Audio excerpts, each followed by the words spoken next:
Good day to all employers in Hong Kong.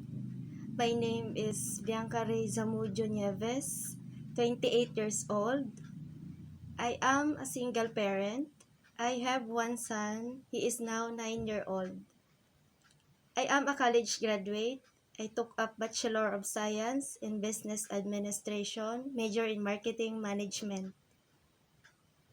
I have a work experience as a domestic helper here in the Philippines for 4 years, from March 8, 2019 to October 16, 2023.